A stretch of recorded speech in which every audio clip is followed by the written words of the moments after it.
So you're thinking of moving to Bend, Oregon? In this episode, we are going to talk about closing costs. Yeah, I know that sounds boring, but closing costs are very important. What are they? What are they paid for? How much do they cost? Super important things to know. So with that being said, we're going to bring Sarah Saracino from Guild Mortgage here in Bend, Oregon to talk with us about closing costs. If that sounds like something that'd be helpful for you, let's get into it right now.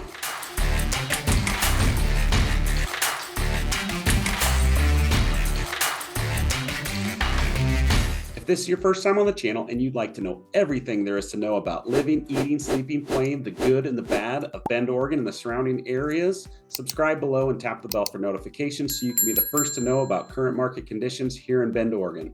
My name is Zach Nutter, licensed broker with eXp Realty in the state of Oregon. My business partner, Ryan, and I get calls and texts every day from people just like you looking to make the move here to Bend, Oregon, and we absolutely love it. So whether you're looking to move in 9 days or 90 days, give us a call, shoot us a text, send us an email, or schedule a Zoom call. All of our contact information is in the details, also in the comments below. We'd love to help you make a move here to Bend, Oregon, or any of the surrounding areas. So with that being said, I'm going to welcome Sarah in, and we're going to talk about closing costs. So I am joined by Sarah Saracino from Guild Mortgage. She is an amazing local lender here in Bend, Oregon. She's licensed in several other states, but Sarah is a wealth of knowledge, has been fantastic for many of my clients in the past. So I want to introduce you to Sarah. Sarah, thank you for being here today. Thank you for having me. You got it. So today's topic can be a little boring. We are talking about closing costs, but right, it's important. How many times have we had a client that has a certain amount down, and then when we start talking about, well, okay, you have that for a down payment, do you have closing costs saved aside too? And they're like, what do you mean closing costs?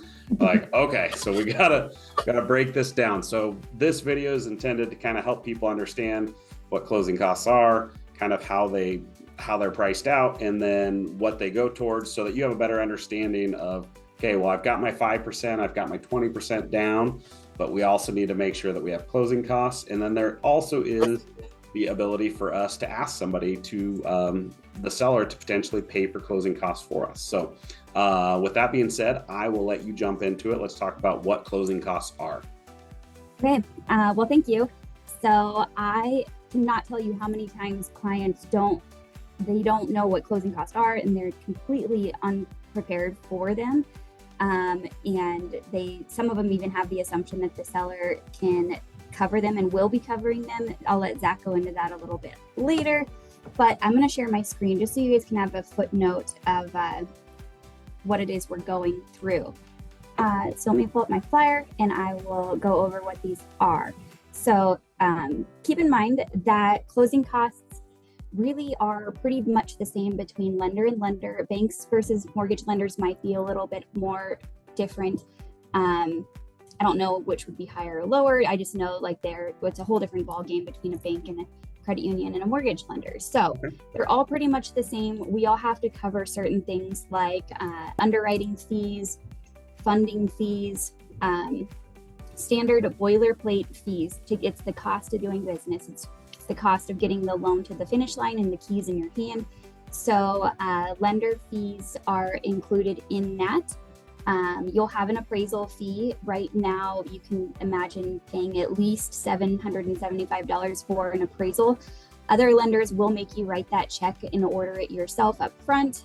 Guild actually orders it for you and pays for it. So for whatever reason, if the loan doesn't close, the buyer's not out the funds. And so it's kind of nice peace of mind that you have that covered up front. You'll have a credit report fee. This is usually minimal. It's like $34. The recording fees on this list that you're looking at that says recording fees, that's actually really pooled in with title company charges and escrow charges. Title and escrow is one and the same. They have, title's one department, escrow's one, but it's the same company. And again, like we have four, for example, here in Bend. We've got Western Title, we've got Deschutes County Title, we've got First American Title, and we've got AmeriTitle. And their fees are going to be marginally different, but overall pretty much the same. You can shop for things like title and escrow companies, but honestly, I wouldn't encourage anyone to waste their time because they're pretty much the same. Okay. What you're going for with an escrow company, like Zach knows, is a really good escrow officer, somebody who's going to be a good communicator, clear communicator. They're very quick to respond. They don't, take a couple days to get back to you. Absolutely. And they get the stuff done smoothly for you and on time. So really, that's at the end of the day all that matters, because the fees are pretty much the same. Okay. Absolutely. It's got I had a question going back real quick. Sorry. Yeah. So Guild writes the check for the appraisal. So what if something comes up in between the time that was ordered and the time the appraisal happens? Does the appraisal company not charge you guys? Do you guys still charge the client? Or what happens if the appraisal does happen at the last second, the transaction goes away? What happens at that point? The only way we get paid from the buyer is if the loan closes. So you're telling me that the transaction doesn't close for any reason, that Guild doesn't charge the client for that appraisal. Is that correct? Correct. Okay. Which is awesome. You won't find that at any other company. And from the moment the appraisal gets assigned, because you have to imagine, we don't get to pick the appraiser. I've got a girlfriend who said, well, I know this appraiser, he lives down the street and he'll give me a discount. Well, we can't do that. Yeah. So it's a random draw. We don't get to know who's getting assigned until we get the report in our hands. And it's a company that, works with many different appraisers. They'll have them on their panel and they'll randomly assign them. Once it gets assigned to an appraiser, whether or not they go out to the house and inspect it, they generally will collect payment. So The moment it gets assigned, it's done, whether they do it or not. That makes a lot of sense. Yeah. So you've got all these fees, and people always, I think people, they don't think about closing costs in general, but they also don't realize that it doesn't get wrapped into your loan. It's something that you have to pay cash out of pocket at closing. So if you're putting 5% down, you need 5% plus closing costs. If you're, I always like to send people, hey, if they're asking what their closing costs are, I can gather up the escrow title portion of the closing costs and then ask that, hey, have the lender calculate what they think the estimated closing costs are, so that we have a real idea for clients before they get into contract of where their closing costs are going to be. So let's talk about paying for closing costs. What are some of the options for paying for closing costs, Sarah? So you can have the seller cover the closing costs. And that can get kind of confusing, because say a list price is $650,000 and you need $10,000 for closing cost. If you offer $650,000 with the $10,000 towards closing cost, they're actually netting $640,000. They might not like that offer. But if you were to take the offer price up to $660,000 with the $10,000 seller credit, the home must appraise, meaning the value must equate to $650,000 or more in order for that to work for the seller to net their original list price of $650,000. It's not very common right now that we're seeing that not happen, where appraisals are coming in lower because they took the price up, but it can happen. So it's definitely something to be aware of. Especially as the market starts to shift, like we're seeing right now, we definitely could start seeing appraisals come in lower. So which creates some problems with that scenario, which is just part of, it's something that you just have to deal with. Another thing people bring up with me sometimes is back when the market was raging on fire and everything was going nuts and they wanted the house and they wanted to pay a certain price, and I believed it wouldn't appraise for that value. They didn't understand, so they're putting 20% down. So they're thinking that the house just needs to appraise for 80% of the value, but it actually has to appraise. If you offer 800, it has to appraise for 800, correct? Correct. Yeah. So that's kind of a misconception. If you're putting 20% down, that you own the house only has to appraise for the 80%. It actually has to appraise for the full amount. So we got into a rabbit hole there about appraisals and stuff. We're talking about closing costs, so sorry. I tend to do that sometimes. Another way you can have closing costs paid is with a lender paid closing cost. This is not advisable, and we're not seeing it happen commonly right now, but typically what that means is people ask, well, can't we roll the closing cost into the loan? technically, yes, and that is what lender paid closing cost is, because they're going to take that high interest rate right now and they're going to jack it up even higher. Therefore, it gives them depth in the pricing sheet to then turn around and give you the credit towards closing cost. But because rates are already really high and people are having a hard time adjusting to the higher rate in payment, we're not seeing anybody request those. So Okay. if you don't have closing costs saved, just know it's probably going to make your offer a little bit harder to get accepted depending on the home. But if you've got a really good agent like Zach Nutter, then he can probably get that done for you, huh, Zach? Yeah, right. Absolutely. So we've got three options for paying for your closing costs. Sounds like cash, which is the most traditional way that everybody, the buyer pays their closing costs, the seller pays their closing cost. Two, a request written into your offer to have the seller pay for all or a portion of your closing costs. And then the third is a lender funded closing cost that gets wrapped into the loan, but it really makes your interest rate go up higher. So closing costs, let's talk about pricing for them. Obviously, every house, every price point is completely different. What's the best way to get your estimated closing costs? Is it to call your lender, call title and escrow, or is there any way that you can kind of estimate what your closing costs would be?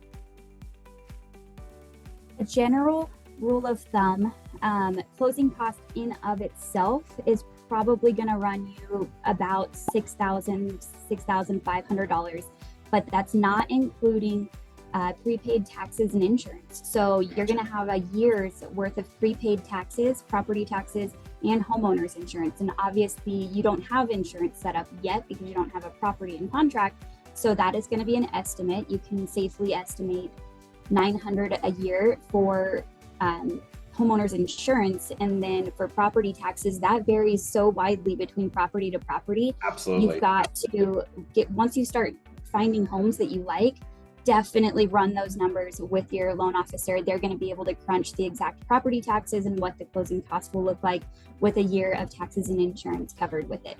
Absolutely. Yeah, that's great advice. I think getting real-time data is always the best way to do it. My clients ask all the time, well, what do you think closing costs will be on this house? And I say, I have no idea. Call your lender. Yes. Ask them, because they're going to give you really close numbers so that we can then, if we're asking for the seller to pay for it, we have an exact number to ask for. There's just too many different, like Sarah said, there's too many factors, especially with taxes and everything else. If homes have been assessed recently versus later or whatever, different side of town, there's so many different variables that there's just no way to really put it all into one formula and say, okay, your house is $500,000 in Ben, these are going to be your closing costs, without talking to a live person, a lender that knows how to calculate all that, pull in the tax rate and everything like that. What else can you tell us about closing costs? I will say that property specific fees do take place. So if you're looking at new construction, there's usually added fees.